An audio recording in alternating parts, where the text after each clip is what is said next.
大家好，我是小颖。孩子开学了，早餐既要有营养又要简单。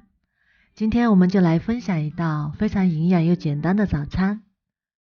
首先把解冻好的牛排用厨房纸吸干水分，然后两面倒点食用油涂抹均匀，这样煎的时候不会太崩油，同时肉质也更加的鲜嫩。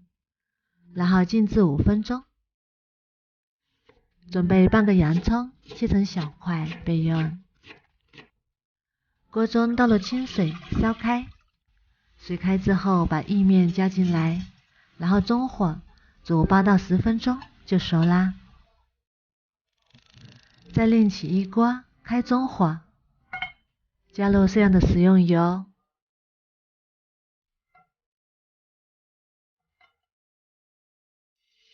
油热之后，把牛排加进来，中大火煎2到3分钟。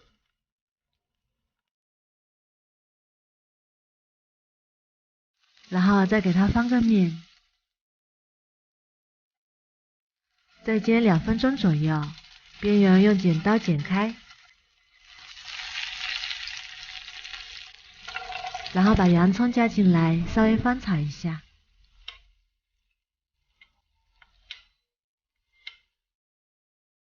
牛排已经煎好啦，把它放到洋葱上醒着，然后再来煎一个鸡蛋，中小火煎3分钟左右就熟啦。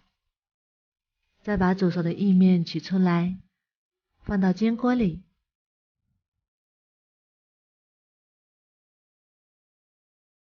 然后加上1勺黑胡椒酱，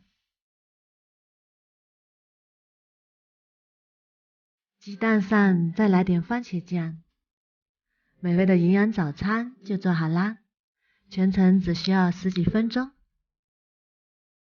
意面配上胡椒酱，口感很好。牛排非常的滑嫩，老人和孩子都非常的适合。如果你喜欢也试试吧。喜欢我的视频就关注我吧，谢谢您的支持。